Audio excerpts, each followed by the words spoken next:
The crypto inauguration pump is alive and well. You know we're going to talk XRP price at the end. The SEC takes a $38 million bite out of DCG. States going BTC crypto reserves and more coming up next. Due to the graphic nature of this program, listener discretion is advised. XRP's volume is down 45% to 15 billion in 24 hours. That really doesn't sound that bad, does it? 15 billion in volume when the norm before the election pump was 1 to 2 billion a day. Before we get into the juicy green up on the screen, alt fans, you gotta be happy. Meme fans, you gotta be really happy. Trick's gotta be super happy because he loves himself some Doge. Before we get into it, what do? We do your comments. Oh, you thought I was gonna say something naughty, didn't you? Huh, I'm leaving that to y'all. Toxic Love says, I do both at the same time. Make crypto pissing great again. Yeah, I've been asking you, what's the first thing you do in the mornings? In a whole bunch, you check the prices. There is nothing wrong with that. There is nothing wrong with being informed. There is nothing wrong with you and I hanging out, doing live streams, watching Congress, being involved with CPI data. Nothing wrong at all with being informed. Vinny Reese says, love your channel, dude. It's a scientific fact that checking XRP first thing in the morning boosts your morning glory by 1,000%. Science. Totally agree. Verified. 100%. What else do we got? It's Been Hard Life's hanging out with us and says, first thing in the morning, I practice denying the urge to check on XRP. Win some days, lose some days. Yeah, I think a lot of this stuff is built into our daily routine. Seriously. For me, maybe it's a little bit different because, like, I do this as a job. So, you know, when I first wake up, I really got to get, like, involved with what's going on and kind of, you know, get into it, right? But I think this is healthy. I think being informed is healthy. Ready? Bitcoin's in 105,446. Oh, juicy. ETH's still laggard in this whole game. XRP at 323. We're going to talk price at the end. XLM 48.3. XRP, XLM both in the red. But why? Because they pumped so much over these last 7 days, it's been nuts. Already talked about a little bit of meme. Ooh, XDC deep in the red as well. Why? Because XDC pumped a whole crap ton. XDC to 13.8 down 6.4%. Woo, lots going on. Trump preps a crypto executive order. The executive order could include a directive for all government agencies to review crypto policies and put a pause on any litigation involving crypto. It wouldn't just be the SEC, it would also be the CFTC as well. And potentially the Department of Justice. But usually with the Department of Justice, that's more like the naughty stuff where maybe like people are using crypto to launder money for like illicit activities. Like, and I'm not talking about like the bullshit illicit activities. I'm talking about like the real bad stuff. Facing a slew of SEC enforcement actions such as the FTX saga, the crypto industry has set its sights on Washington with firms such as Coinbase and Ripple donating huge sums to the super PAC, which worked. Both Ripple and Coinbase have also donated to Trump's inaugural committee with an inaugural crypto ball set for Friday evening. Hey, that's tonight. Happy Friday, peoples. BTC rallies to 105,000 plus as crypto traders greer for Donald Trump's inauguration. I'm telling you, it is all over the news right now that Trump is going to come out on day one with a crypto executive order. Now, I've seen a whole bunch of speculations regarding it's going to have this, it's going to have this, it's going to have... One of the things that I have seen that people have confirmed time and time again, he's going to create a 25-person crypto council, which is going to feature a whole bunch of crypto executives. Haven't heard any of the definite names of who's been appointed, but I'm seriously thinking that the ones that do get appointed, their respective cryptos are probably going to pump. You think it's going to be Brad? Danelle? Charles? Let me know what you think down below. The SEC taking a bite out of Digital Currency Group. Now, this is interesting because this is all about crypto hot potato. This is also about disclosing risk, okay? The SEC imposes $38 million penalty on DCG Group for negligence. They accused him of negligence and misleading investors about the financial stability of its subsidiary, Genesis Global. Basically, you had a whole bunch of like money that was here, that was lent to here. That money that was lent to here was lent to over here. That money that was here to here. And before you knew it, people were lending to the same people that were coming it back and forth. And then what was backing all these loans were loans backed by other loans, which had loans, which were tied to... And it was this whole mess of crypto hot potato. This case raises pressing questions about the effectiveness and clarity in the regulations of the industry. Yeah, if we had better eggs, I think it would have made a better deal for us all. The SEC findings released on January 17th. Hey, today, that's why you hit the subscribe button, assert that DCG failed to exercise adequate diligence in representing GCG's financial condition. The unraveling began when the largest borrower, Three Arrows, defaulted on a loan, setting off significant financial losses. And remind you, this right now is a penalty for stuff in 2022. So again, the damage has been done. Did Gary and the SEC catch Three Arrows before they defaulted on a $2.4 billion loan? Did they catch Luna UST? Did they catch Celsius? Did they catch FTX? No, and no. The only thing they caught was a cold, probably from me, because I probably passed it on to a bunch of people. But I just wanted to share this with you, that there is still some crypto hot potato going out there. There's still plenty of payouts. And these bankruptcies, like the ton of them that we've dealt through over the last couple of years, we're still waiting on payouts on a lot of them. A lot of those people, though, when they get their crypto payouts, what are they doing? They're putting it back in the crypto market. Wyoming proposes BTC investments for state funds. Yeah, they're saying, hey, 3% of state funds should be invested in BTC. The bill would apply to key funds such as the general fund and the permanent mineral trust fund, making a potential milestone in the public fund management.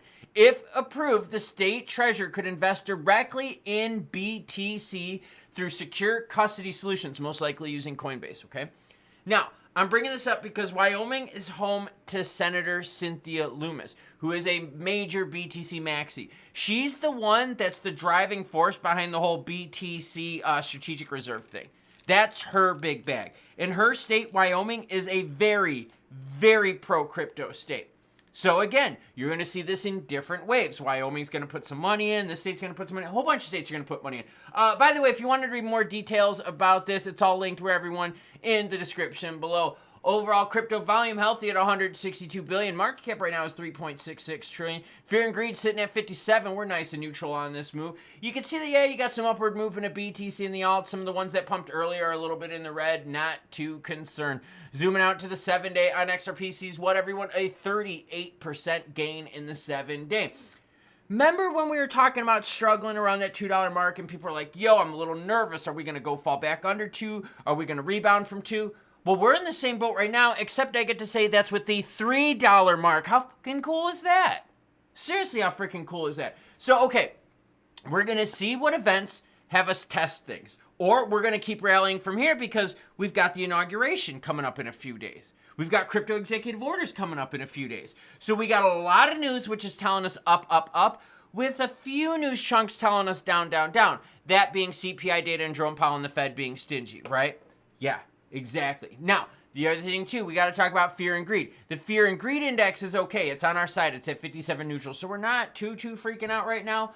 But, hey, we're above $3 with XRP. Volume is still strong at $15 billion. The candlesticks look good. And, by the way, let's zoom in on those candlesticks and take a look. Oh, I like the 1 day. That's pretty juicy, isn't it? Let's go to that 15-minute, though, and take a look at it. Yeah, told you earlier. Let me see what happens with 340. Let me see what happens at 320, and we'll see where we go from there. Other than that, this looks really healthy. I mean, think about this. Look at since the beginning of the year. We were at $2, everyone, December 30th and 31st. $2, and now we're talking about 340, 320, 330 XRP. This is great. This is a great problem to have. Now, the volatility, the volume, it's bringing in lots of money and lots of opportunity. That's why I'm really excited for XRP ETFs, which right now have the nod to be approved first ahead of Solana's ETF. The XRP ETF could be yet another massive wave of money from the sideline, kind of boring traditional money on the sideline, coming in, dipping their toes into the crypto verse. And think about this, the volume that you're seeing with native asset, right? Native token. What kind of volume you think we're going to get once the ETFs get approved, when the new SEC takes charge in how many days, Garmin? In 3 frickin' days. Happy Friday, indeed. Electrolyte, salty. I don't know what that flavor is because it was an old flavor. And then I poured more water and then I put a lemon lime one in. So I think that might be cherry and then lemon lime on top. And it's effective, but it's not the best tasting. You know, these next 3 days, right? Friday, Saturday, and Sunday. You're going to have a whole bunch of speculation out there. You're going to have a whole bunch of knob gobblers spouting all sorts of crazy shit. Oh, the executive order is going to force people to sell their wives and buy BTC. The wives are sitting here going, good, we don't want to be with this loser anyway. I'm just playing. You're going to hear lots of crazy shit. And the reality is the only thing confirmed, right, and from multiple sources confirmed, is that he is going to set up a 25-person council in order to help create these regs, and it's going to be based upon industry insiders, right? Industry big shots right now, your CEOs, CFOs, CLOs, and so forth. So Monday's going to be a big one. Now, does that set us up for maybe a little softness this weekend? It's possible, or we could freaking rally. We've seen so many different things with the market, and in fact, when CPI data came in that was bad, yeah, inflation's going up again, that's not good. When we saw bad CPI data, market was like, look, we're okay with this because we're looking forward. We're looking to Inauguration Day. We're looking forward to crypto ETFs. We're looking for crypto executive orders. And that optimism, all right, that led by Donald Trump inauguration election optimism seems like it's got a lot of steam because it is definitely telling CPI data to go F yourself. And geopolitical tensions out there, no one's paid any sort of attention to it. It's all been super bullish news regarding crypto. But I think we're all prepared, right, for 15, 20, 30% drop like that. I mean, it can happen. We've been in this space enough to know that, hey, tomorrow someone could do some stupid crap thing with the SEC and the market could flash. We get that, right? So we're prepared for it. But I think a lot of us are more prepared for a continual green uptrend over these next several weeks and months. But the big thing is going to be this. All this talk, right, about what's going to happen, we want to see the action of that talk. And what we don't want is this. What we don't want is me to go, okay, Garmin, what day is it right now? And Garmin's like, yo, it's June 6th, 2024. And I'm like, we don't have regs yet. We don't have this. We don't want that. No. We don't want to be hanging out in June talking about that. We don't want to be hanging out in August talking about that. We want to get these regs and all this stuff done super fast. Let's get it done in these next few months and start working from there. How are you feeling about all this? Let me know down below, and maybe I'll share it at the beginning of the next video. Deeper dive on a couple things in regards to XRP. Member video up on the screen right now. Price action, hey, I'm still happy with it. And of course, what everyone? Well, it's choo-choo bitches, of course.